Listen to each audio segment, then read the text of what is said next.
आइए मेरे साथ मरकुस उसका दूसरा अध्याय निकालें। मरकुस चैप्टर 2, मार्क चैप्टर 2। मरकुस 2 अध्याय में पहली और दूसरी पंक्ति में ऐसा लिखा है, कई दिन के बाद वह फिर कफरनहूम में आया, सुना गया कि घर में है। और फिर इतने लोग इकट्ठा हुए कि द्वार के पास भी जगह नहीं थी, और वह उन्हें वचन सुना रहा था। और लोग एक लकवे के रोगी को 4 मनुष्यों से उठवाकर उसके पास ले आए, परंतु जब वे भीड़ के कारण उसके निकट ना पहुंच सके तो उन्होंने उस छत को जिसके नीचे वह था खोल दिया, और जब वे उसे उधेड़ चुके तो उस खाट को जिस पर लकवे का रोगी पड़ा था लटका दिया। यीशु ने उनका विश्वास देखकर उस लकवे के रोगी से कहा, हे पुत्र, तेरे पाप क्षमा हुए। तब कई शास्त्री जो वहां बैठे थे अपने अपने मन में विचार करने लगे कि यह मनुष्य ऐसा क्या कहता है, यह तो परमेश्वर की निंदा करता है। परमेश्वर को छोड़ और कौन पाप क्षमा कर सकता है। यीशु ने तुरंत अपनी आत्मा में जान लिया कि वे अपने मन में ऐसा विचार कर रहे हैं, और उनसे कहा, तुम अपने अपने मन में यह विचार क्यों करते हो? सहज क्या है यह कहना? सहज क्या है? क्या लकवे के रोगी से यह कहना कि तेरे पाप क्षमा हुए, या ये कहना कि उठ और अपनी खाट उठा और चल फिर? परंतु जिससे तुम जान लो कि मनुष्य के पुत्र को पृथ्वी पर पाप क्षमा करने का अधिकार है। उसने उस लकवे के रोगी से कहा, मैं तुझसे कहता हूँ, उठ अपनी खाट उठाकर अपने घर चला जा।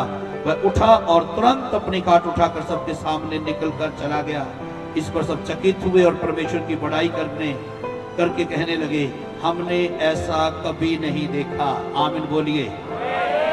हम लोग यहाँ पर परमेश्वर के पवित्र वचन में जब मार्कुस 2 अध्याय और उसकी पहली आयत को पंक्ति को पढ़ते हैं तो वहां पर हम देखते हैं कि लिखा है, कई दिन के बाद वह कफरनहूम में आया और सुना गया कि घर में है।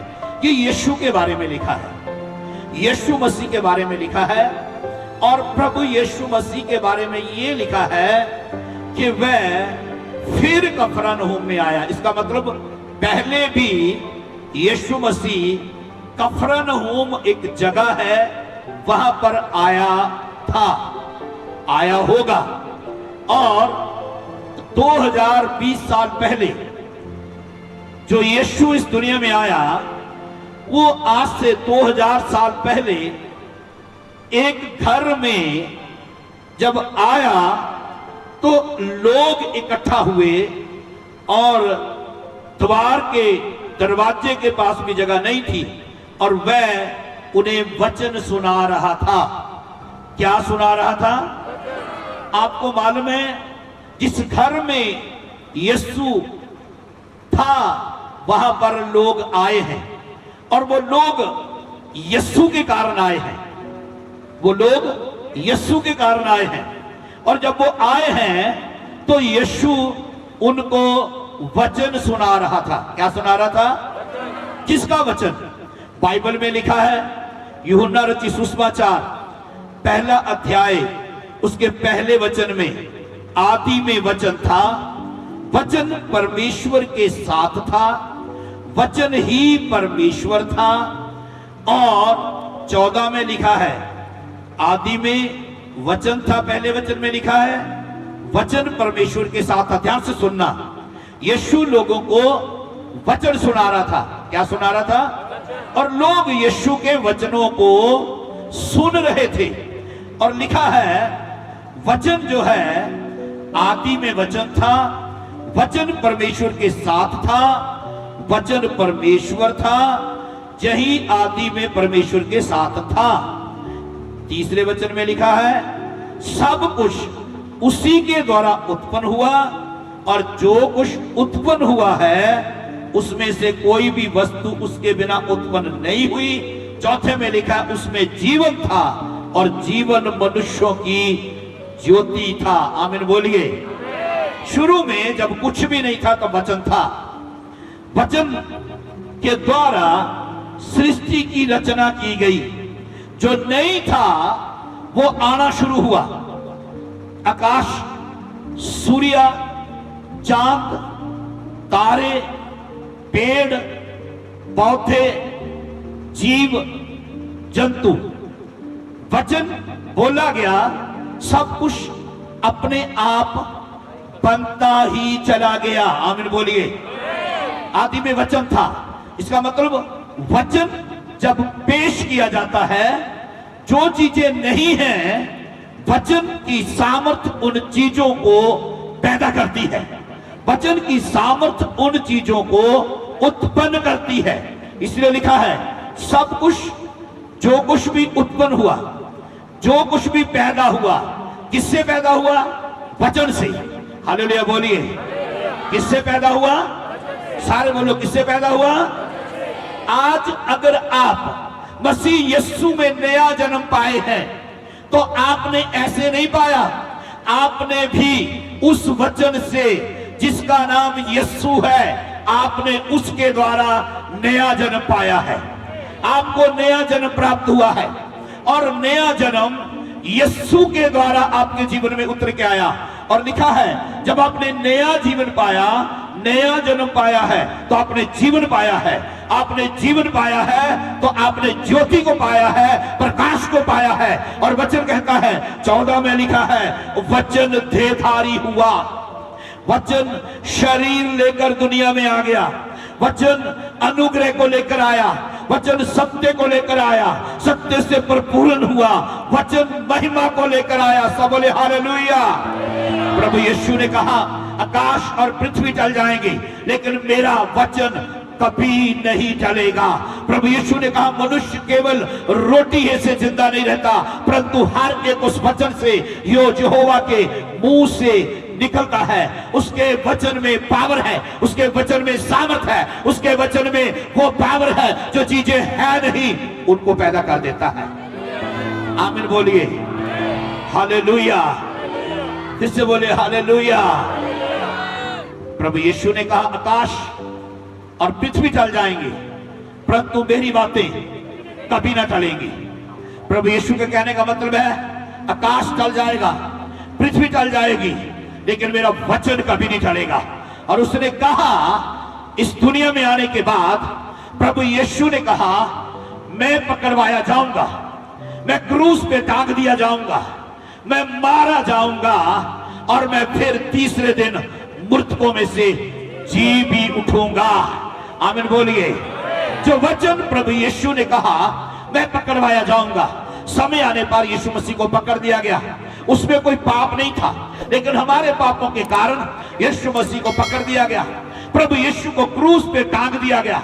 हम पापी थे, क्रूस उसको दिया जाता था जिसने पाप किया होता था, लेकिन पापी हम थे। हम सबके पापों को यीशु मसीह ने अपने ऊपर ले लिया और वो क्रूस पे टांग दिया गया। क्यों?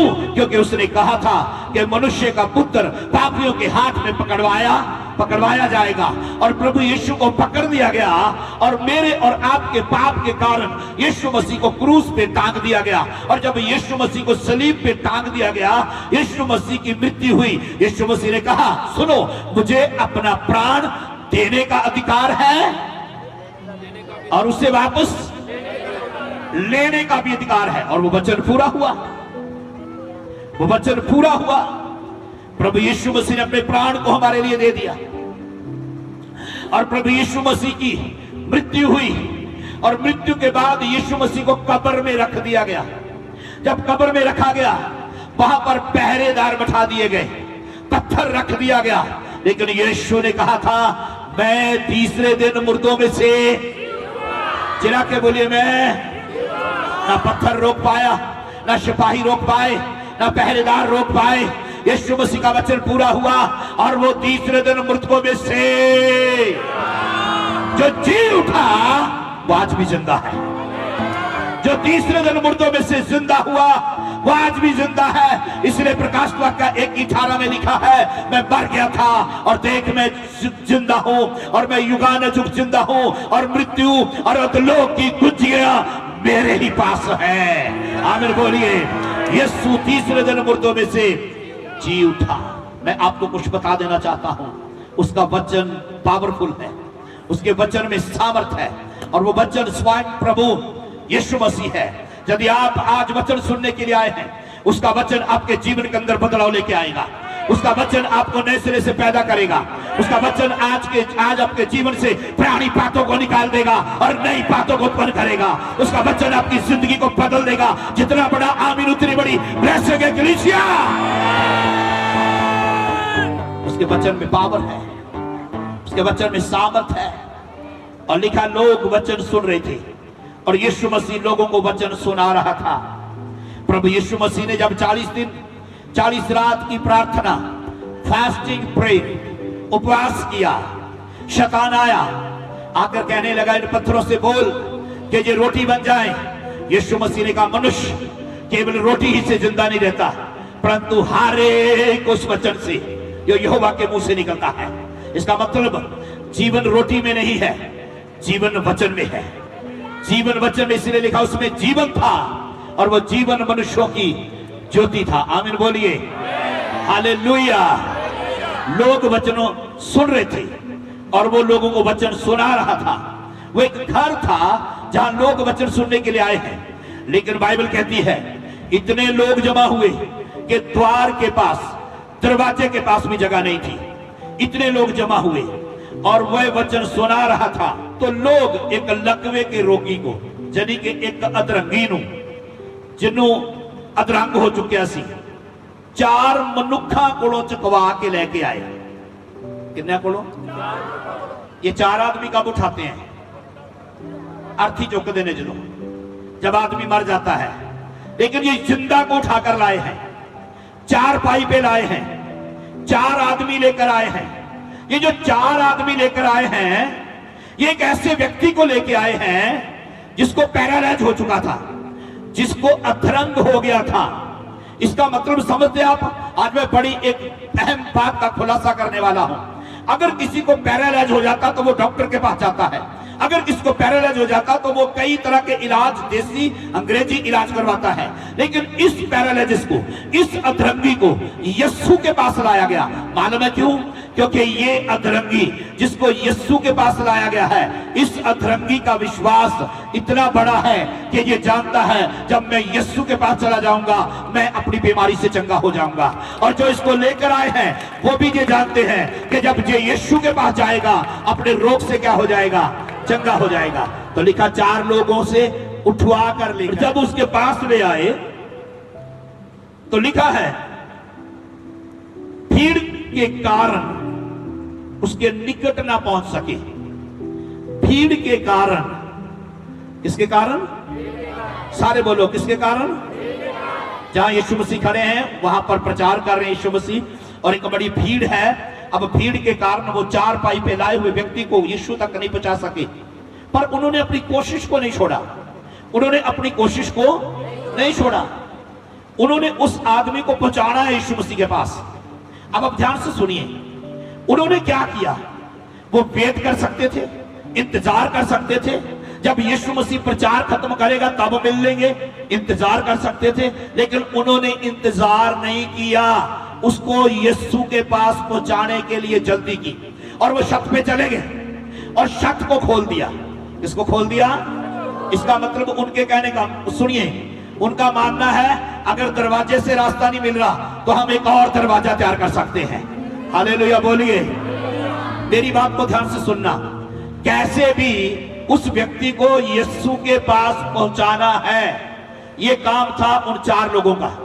ये जो 4 लोग हैं ये विश्वास के आदमी हैं, इनके अंदर एक बड़ा विश्वास है। तभी तो यीशु मसीह ने लिखा है उनके विश्वास को देखकर, 5वां वचन, उनका विश्वास देखकर, उनका मतलब 4 लोगों का, ये विश्वास के आदमी हैं। मैं आज आपसे पूछना चाहता हूं, आप इतने सालों से चर्च आ रहे हैं, आप इतने महीनों से चर्च आ रहे हैं, आप कौन से आदमी हैं? अगर तो आप विश्वास के आदमी हैं, आप विश्वास रखते हैं, आप विश्वास करने वाले हैं, आप लोगों को लाएंगे यीशु मसीह के पास। अगर आप विश्वास के आदमी और औरत नहीं है, आप कभी भी लोगों को यीशु के पास नहीं लाएंगे। ये विश्वास के आदमी है। और ये 4 लोग जो हैं एक आदमी को लेके आए हैं। इसका मतलब इनके अंदर एक बोझ है कि इस व्यक्ति को यीशु के पास पहुंचाना हमारा काम है। मैं आज कलीसिया आपसे कहना चाहता हूं, आप अगर इधर आते हैं केवल वचन सुनने के लिए और सुनकर चले जाते हैं, आपका काम आपको अभी तक मालूम नहीं क्या है। आपका काम है लोगों को लेके आना। क्या काम है आपका? ये कब होगा? जब आपके अंदर विश्वास होगा। अगर आपके अंदर ये विश्वास है कि ये लोग अगर मेरे साथ चर्च जाएंगे चंगे हो जाएंगे, तो आप चर्च लेके आओगे। अगर आपको विश्वास है कि ये लोग डॉक्टर के पास जाएंगे चंगे हो जाएंगे, तो आप डॉक्टर का एड्रेस देंगे उनको। नहीं समझ आ रही? किसका एड्रेस देंगे? पर बड़े विश्वासी लोगों को यीशु के पास लाने की बजाय किसका एड्रेस बताते हैं? बोलो बोलो, किसका एड्रेस बताते हैं? अगर तू उस डॉक्टर के पास जाएगी तो चंगी हो जाएगी, अगर तू उस डॉक्टर के पास जाएगा तो चंगा हो जाएगा। लेकिन मैं आज कहता हूं, डॉक्टरों के डॉक्टर के पास आएगा तो बच्चे वो आएगा तो चारपाई पे, पर लेकिन जब वो जाएगा, जाने के टाइम वो आप चारपाई पे नहीं होगा, चारपाई उसके सिर के ऊपर होगी, वो उल्टा हो जाएगा। कहने का मतलब यीशु मसीह परिस्थितियों को बदल देगा, यीशु मसीह हालातों को बदल देगा। यीशु मसीह के पास लाया गया व्यक्ति, मैं बहुत लंबा चौड़ा प्रचार नहीं करूंगा, बहुत ध्यान से सुनिए। यीशु मसीह के पास लाया गया व्यक्ति अधरंगी था। जब तक वो यीशु से दूर था तब तक अधरंगी था, लेकिन जब यीशु के पास आ गया तब वो अधरंगी नहीं रहा, तब वो लकवे का रोगी नहीं रहा। लकवे के रोगी को आपने देखा होगा, हाथ नहीं चलता, पांव नहीं चलता कईयों का। कईयों के हाथ पांव क्या करना कर देते, टांग और हाथ काम करना बंद कर देते हैं, वो अपने आप उठकर चल नहीं सकता था। लेकिन ये 4 व्यक्ति आए हैं। कितने व्यक्ति आए हैं? जोर से बोलो, कितने व्यक्ति आए हैं? इनके अंदर क्या है? तो इन्होंने उस आदमी के अंदर क्या पैदा किया होगा? उसके अंदर विश्वास पैदा कर दिया। क्योंकि जो कुछ मन में भरा है वो बाहर आएगा, जो कुछ आपके अंदर है वो बाहर आएगा।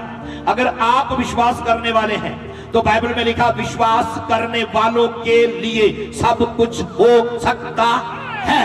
आमीन बोलिए। अगर आप विश्वास करते हैं तो आपका विश्वास इतना बड़ा होना चाहिए कि यीशु मसीह के पास आने वाले के लिए सब कुछ हो सकता है। हालेलुया। और लिखा, विश्वास के बिना उसको प्रसन्न करना अनहोना है, और जो कोई उसके पास आता है उसको विश्वास करना है कि वो है और अपने खोजने वालों को प्रतिफल देता है। इब्रानियों 11:6 में लिखा है। बाइबल बताती है विश्वास के आदमी थे ये 4 आदमी जो विश्वास के आदमी थे। अब आप सुनिए, ये एक आदमी को लाए हैं, इन्होंने कुछ नहीं किया। क्या किया? क्या किया इन्होंने क्या किया? सुनिए, इन्होंने परिश्रम किया, मेहनत की है।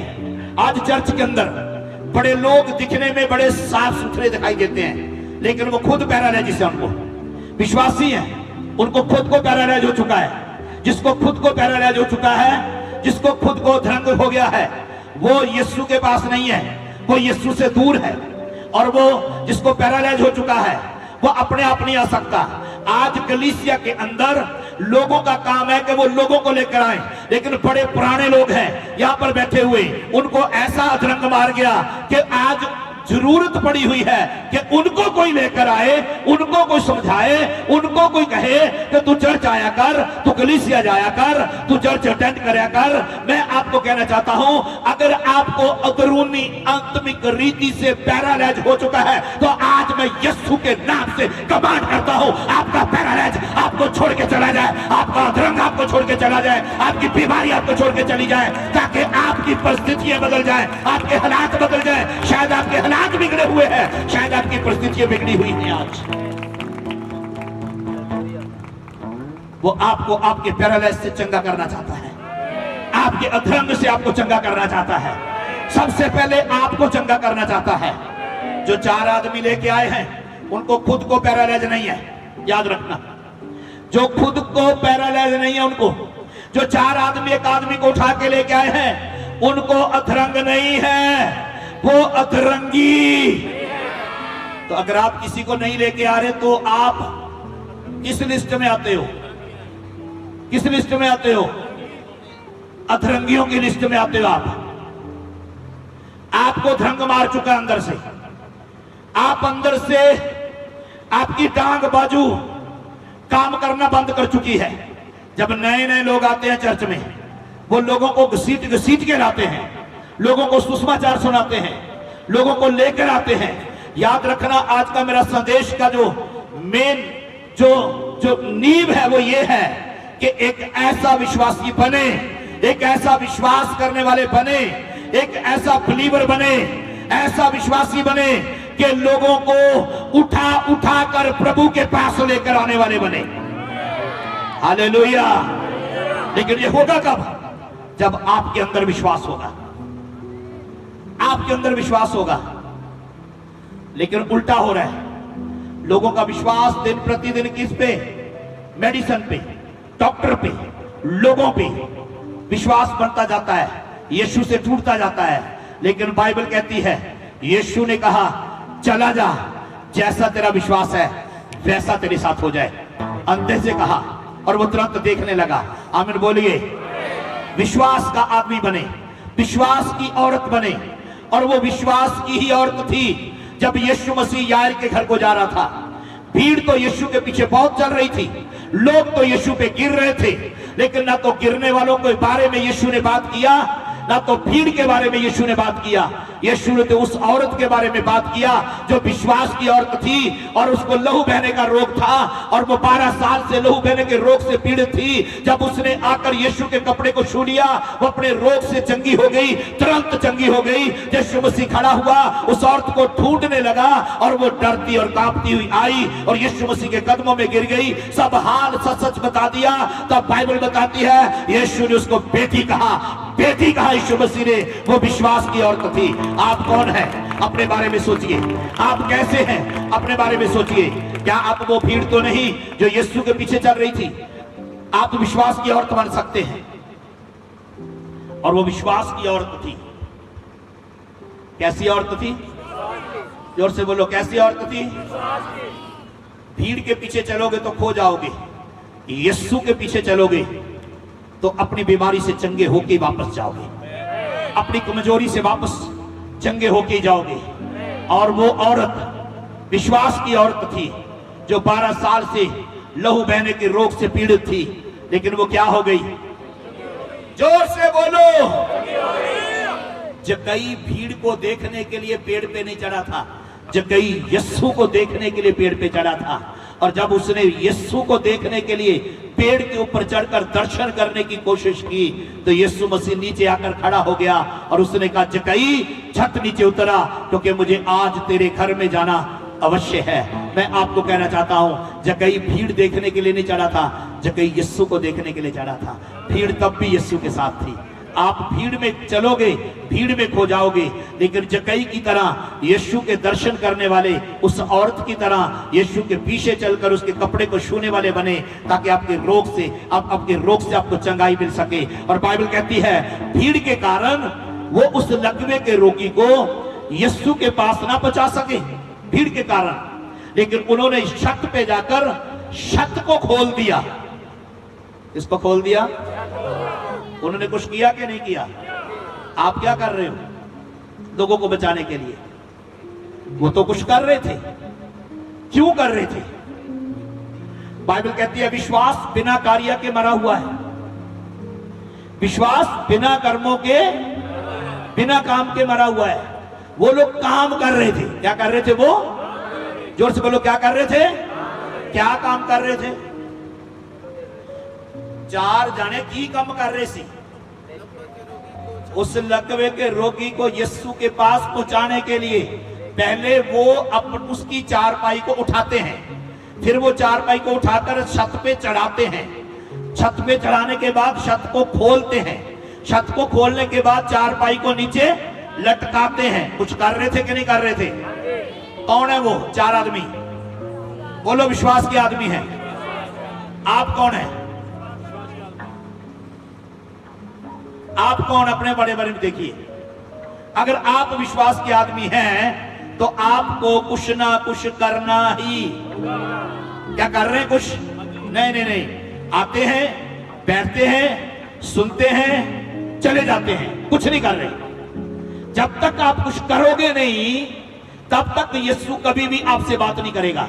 और जब उन्होंने कुछ किया और उस आदमी को चारपाई समेत यीशु के सामने उतार दिया, 5वां वचन पढ़ो क्या लिखा है, मरकुस 2:5।